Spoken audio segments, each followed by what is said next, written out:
আলকামা রাদিয়াল্লাহু তাআলা আনহুর বিবি রাসূলের কাছে দৌড়াইয়া গেলেন, ওগো আল্লাহর নবী, আপনার সাহাবী আলকামা মুমূর্ষ অবস্থায় যতবারই তালকিন করাইতে চাইতেছি, জবান দিয়ে কালিমা বের হইতেছে না, কালিমা বের হইতেছে না। ওগো আল্লাহর নবী, আমি চাই আমার স্বামী যদি দুনিয়া থেকে বিদায় হয়ে যায়, আমার স্বামীটা যেন কালিমা পড়ে দুনিয়া থেকে বিদায় হয়। আল্লাহর নবী বিশ্ব নবী মুহাম্মদুর রাসূল সাহাবীদেরকে পাঠায়া দিলেন, ও সাহাবীরা যাও যাও যাও, গিয়ে আলকামার অবস্থা গিয়ে দেখো। সাহাবায়ে কেরাম আলকামা রাদিয়াল্লাহু তাআলা আনহুর বাড়িতে চইলা গেল, গিয়ে দেখে আলকামা মুমূর্ষ অবস্থায় শুয়ে আছে, মুমূর্ষ অবস্থায় পড়ে আছে। সাহাবায়ে কেরাম তালকিন দিতে লাগলেন, কালিমার তালকিন দিতে লাগলেন, কিন্তু জবান ঘুরে না, জবান ঘুরে না। হযরতে আলী রাদিয়াল্লাহু তাআলা আনহু তিনিও তালকিন দিতে লাগলেন, বেলালও তালকিন দিতে লাগলেন, কিন্তু কালিমা জবান দিয়ে ঘুরে না, ঘুরে না, বের হয় না, বের হয় না। এমন সময় আল্লাহর নবীর সাহাবী হযরতে বেলাল দৌড়ে গিয়ে বলে, ওগো আল্লাহর নবী, আমরা যতবারে আপনার সাহাবী আলকামাকে তালকিন দেই, কিন্তু আলকামার জবান ঘুরে না। আল্লাহর নবী বিশ্ব নবী বলেন, বেলাল রে, একটু তালাশ কইরা দেখো না আলকামার মা বাবা জীবিত আছে নাকি। হযরতে বেলাল তালাশ কইরা কইজা পাইলেন তার বাবা নাই, মা আছে। তার বাবা নাই, তার মা আছে। হযরতে বেলাল গিয়া বলল, ওগো আল্লাহর নবী, আলকামার বাবা দুনিয়াতে নাই, কিন্তু মা জীবিত আছে। আল্লাহর নবী বলেন, তোমরা যাও গিয়ে আলকামার মাকে গিয়ে বলো, যদি তিনি আসতে পারেন সেজন্য আসেন, আর যদি না আসতে পারে আমি নবী তার কাছে যাব। যেই মুহূর্তে সংবাদটা পৌঁছাইলেন, আলকামা রাদিয়াল্লাহু তাআলা আনহুর মা বলতে লাগলো, আমি যতই দুর্বল হই না কেন, নবী আমাকে স্মরণ করেছে, আমার যাইতেই হবে। আলকামা রাদিয়াল্লাহু তাআলা আনহুর মা লাঠি দিয়ে ভর দিয়ে দিয়ে রাসূলের দরবারে গেলেন। আল্লাহর নবী বিশ্ব নবী আলকামার মাকে প্রশ্ন করলো, ও আলকামার মা, তোমার আলকামা কেমন ছিল?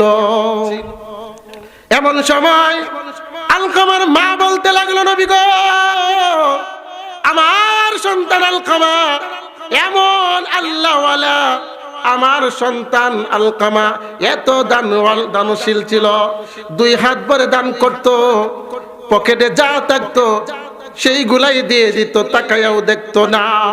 আমার আলকামা এমন নামাজি ছিল, তাহাজ্জুদ কোনোদিন ছাড়ে নাই। আমার আলকামা এত আমলদার, এত আমলদার, আমার আলকামা খুব ভালো মানুষ।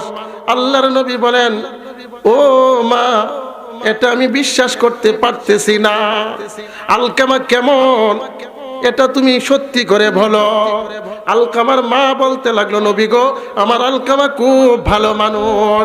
কিন্তু নবী বলে, ওগো আলকামার মা, তোমার আলকামা ভালো মানুষ বুঝলাম, তোমার আলকামার তোমার সঙ্গে কেমন আচার ব্যবহার করত? কারণ আল্লাহ পাক রব্বুল আলামিন আমার তিলাওয়াতকৃত আয়াতের মধ্যে বলেছেন, ফালা তানহারহুমা, সাবধান, দমক দিয়ে কথা বলবা না, ধমকি দিবা না তোমার পিতামাতাকে।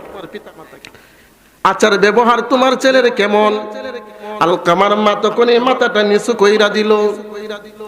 আল্লাহর নবীর আর বুঝতে বাকি রইল না। আল্লাহর নবী সাহাবীদেরকে বলতে লাগলো, ও আমার প্রাণের সাহাবায়ে কেরাম, আলকামার জন্য লাকড়ি টুকায় আনো, আলকামাকে দুনিয়াতেই ফুরাইয়া ফেলব। এটা হিকমত। আল্লাহর নবী বলেন, ও আলকামার মা, এই আলকামাকে দুনিয়াতে আমি আগুন দিয়ে ফুরিয়ে ফেলব। এমন সময় আলকামার মা বলতে লাগলো, নবী গো, আপনি আমার আলকামারে ফুরাইয়েন না, ফুরাইয়েন না। বলে, কেন ফুরাবো না? মহিলা বলতে লাগলো, নবী গো, এই আলকামা আমার পেটে ছিল, কত কষ্ট করে আমি আলকামাকে পেটে ধারণ করেছি, নবী গো, আমার সন্তানকে তুমি ফুরাইও না। ওগো নবীজি, আপনি আমার আলকামাকে ফুরাইয়েন না, এই আলকামাকে প্রসব করতে গিয়ে আমার কি যে কষ্ট হয়েছে, নবী গো আপনি তাকে ফুরাইয়েন না। এমন সময় আল্লাহর নবী বলেন, তোমার আলকামাকে যদি তুমি মাফ না করো, তোমার আলকামা মরতে দেরি, জাহান্নামের আগুনে পুড়তে দেরি হবে না। তুমি কি চাও তোমার আলকামা জাহান্নামের লাকড়ি হয়ে যাক? তুমি এটা চাও নাকি? এমন সময় আলকামার মা বলতে লাগলো, নবী গো এই কলিজার টুকরা সন্তান, এই নারী চিরা সন্তান, আমি চাই না জাহান্নামের লাকড়ি, জাহান্নামের কর্কটা আমার সন্তান হয়ে যাক। ওগো নবীজি আপনি সাক্ষী থাকেন, আমি আলকামার উপর সন্তুষ্ট হয়ে গেছি। আল্লাহর নবী বিশ্ব নবী বলেন, বেলাল রে যাও গিয়ে আলকামার অবস্থা গিয়ে দেখো, আলী রে যাও গিয়ে দেখো আলকামার অবস্থা গিয়ে দেখো।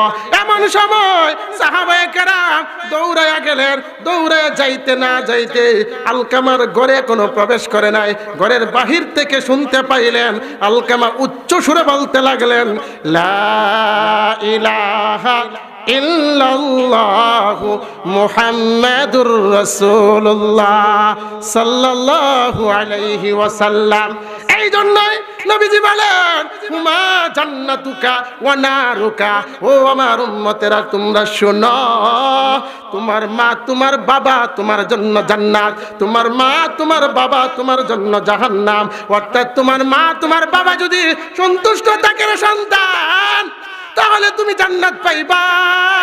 তোমার মা তোমার বাবা যদি অসন্তুষ্ট থাকে, তোমার নসিবে জাহান্নাম ছাড়া কোনো গতি নাই। এই জন্য আজকে থেকে মা বাবাকে সন্তুষ্ট করার চেষ্টা করব কারা কারা। আল্লাহ পাক রব্বুল আলামিন যেন আমাদেরকে তৌফিক দান করে।